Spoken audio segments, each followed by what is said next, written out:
Pavasario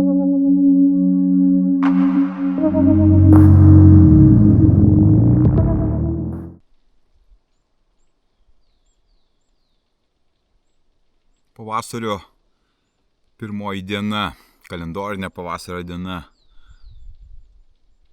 Pilna gyvybės. Laša tirpstantis sniegas nuo stogo.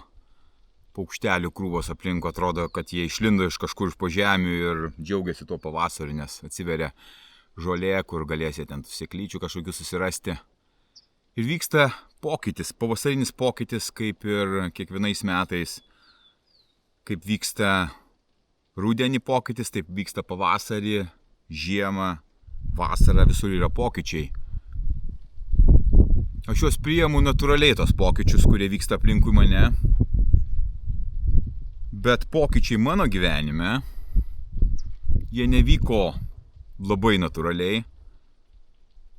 Sakyčiau, man reikėjo prieiti iki tiek, kad dvasinis skausmas nebeleistų man gyventi. Kai skauda viduje gyventi gyvenimo nesuprantant jo, kodėl tu čia gyveni, kodėl taip skauda, kodėl nėra džiaugsmo, kodėl tu nematai nieko gražaus, kodėl tu nematai ateities. Ir mano pokytis atsitiko, patyrus didžiulį nusivylimą, didžiulį dvasinį skausmą, kur aš jau nebegalėjau kentėti. Taip įsireiškia į ieškojimą, ką turiu pakeisti savo gyvenime, kad pradėti mėgautis ir džiaugtis gyvenimu. Mano toks ir buvo siekis pradėti surasti tą būdą, kuris leistų man mėgautis, džiaugtis, gyventi gyvenimą.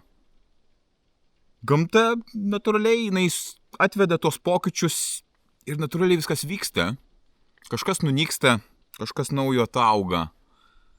Ir savo mokymuose, savo vedime, savo mentorystės programoje matau žmonės, kalbuosi su jais, jų skausmą patiriu. Jie jį man atiduoda, iki manęs atėję, bandydami suprasti, ką jie turi padaryti, kokį pokytį. Ir vien pokalbio neužtenka. Turi būti vidinis ryžtas ir dažniausiai jisai būna didžiulis skausmas, kad kažką pakeisti. O kaip pas tave? Tu lauki to skausmo, dar gali gyventi kažkaip pakęsti tą situaciją, kurioje esi, o iki kiek? Kur tai yra riba? Vieni, nepakęsdami skausmo, panyra į alkoholį, narkotikus, kitus svaigalus, pirkimus, pramogas begalinės, kurios iš tikrųjų traukia dar žemiau. Kiti žudosi, kiti ieško nušvitimo stovyklų, kiti kenčia, daug skirtingų formų. Aš atėjau per didelį skausmą į norą pakeisti savo gyvenimą, bet nebūtina to laukti. Tu galėtum nelaukti to skausmo, o žinodamas, kad tau netinka ta būsena, kurioje esi, pradėti daryti pokytį.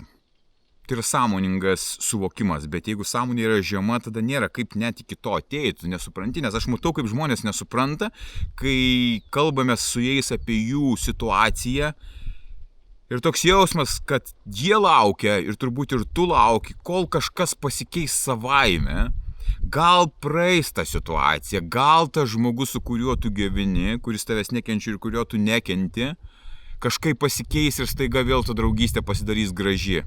Tai santykiai šeimose lygiai taip pat kenčia žmonės iki begalybės, iki, nežinau, tos ribas taip traukia tos kančios, kad net neįtikėtina. Įsikabinę į verslus, kurie žaloja jų gyvenimus, jie iš paskutiniųjų niekaip jų nepaleidžia ir laukia, kol tas virsmas atsiras, kol nutems juos iki dugno ir galbūt tada jie pradės daryti pokytį. Skirtingos situacijos ir nebūtinai reikia nueiti iki dugno, nebūtinai reikia išlaukti, nes tas laukimas atima metus, atima ir paralyžuoja valią ir tavo, ir tu turbūt dėlsi, nes daugelis žmonių dabar gyvena savo kančioje susigūžę, neturėdami savo gyvenimo, nesuprasdami apie ką jisai, norėdami džiaugtis juo, bet negalėdami to patirti, atrodo, užburtam rate sukasi to skausmo. aš išėjau iš to skausmo. Ilgas procesas, sunkus procesas, bet jisai būtinas, norim patirti gyvenimą čia, šitoje žemėje. Patirti gyvenimą kokybišką, aukščiausios kokybės, džiaugtis juo, nesvarbu kokios aplinkybės yra aplinkui. Ir tai galima susikurti, aš jį susikūriau. Ir kas gaunasi po to? Kai tu tą pokytį padarai esminį, padarai didžiulį stimulą, daug energijos skiri tam pokyčiui, eini per fiziškumą į ieškojimą tų atsakymų, sekantis kelias, kurį dabar aš, pavyzdžiui, einu praėjęs tuos sunkiuosius etapus, yra atradimas, yra žinojimas, yra tyrinėjimas, tai yra visiškai kitos kokybės pokytis. Bet jisai vyksta. Pas mane jisai vyksta irgi, ne tai galbūt kiekvieną dieną, bet jis pastovus yra. Aš žinau, kad kažkas yra daugiau. Aš bandau suvokti tai, bet pas mane nėra skausmo. Pas mane dabar atsiradęs įdomumas į gyvenimą. Įdomumas į bet kokias situacijas, kurios yra net ir labai skausmingos, kaip ir tokios, kurios vyksta su manimi. Bet aš visiškai kitaip matau tas situacijas. Nesusitvarkiau tą pirmąją etapą, per kurį praėjau skausmo barjerą, dabar einu į savo pokytį, savo augimą, žinojimą, į pažinimą, į atradimą. Daug įdomių dalykų atsitinka. Bet pirmą etapą reikia praeiti. Jeigu jauti skausmą, bet gali jį dar kentėti, tai tas skausmas arba turi ateiti iki tiek, kad tu jau nebegalėsi kentėti, o tu prarasi labai daug laiko tame, arba tu sąmoningai priimi sprendimą, kad tu nebenori kentėti. Sau turi pasisakyti, kur ta riba to skausmo, kodėl tu tiek metų esi su tuo žmogumi, gyveni tokiom sąlygom, neįgalus daryti kažkokių tai savo dalykų, kurie svarbus tau, tu įkalintas savo vergovėje, saugume kažkokiam, kažkas tai kažkaip tai tavim turi pasirūpinti vietoj to, kad tu pats tai padarytum, kai tavo kūnas nesveikas, kai tu esi nutukęs, kai tu nesidžiaugi tuo, kas tu esi. Daryk tą pokytį. Daryk, gyvenimas yra labai trumpas. Jisai trumpas ant tiek, kad tiesiog kaip viena akimirka pralėks. Klausaus tų paukštelių, lašų vandens krintančių, matau saulę, vėją, matau tuos vabaliukus, kurie išlindo pas mane troboje ir laipioja visur. Matau ateitį, turiu savo viziją, širdis susipildžiusi vidiniu džiaugsmu, ėjimu į priekį ir tuo nuotykiu gyvenimo. Nesistengiu gyventi gyvenimo jokioj kančioje susispaudęs, kad čia tas išsigelbėjimas visiškai atsisakęs visko. Matau gyvenimo kelią ir filosofiją patirti šitą gyvenimą. Patirti ir per savo kūną, ir per savo instinktus, ir per savo nežinojimą, ir per savo klaidas, ir per savo juodąją pusę, ir per savo šviesiąją pusę. Tada gyvenimas pildosi, tada tu patiri, aš patiriu, tu patiri tą gyvenimą. Bet šitoj vietoje atsiranda, kad pas mane nėra skausmo, kuriame gyveni tu. Nes padariau tuos žingsnius, kurie reikalingi buvo. Viskas tas pats liko, niekas nepasikeitė nuo pradžios, kai aš ėjau. Lieka tas pats darbas su savimi, su savo kūnu, fizinis darbas. Niekas nepasikeičia, čia yra būtinybė ir turbūt esminė sąlyga.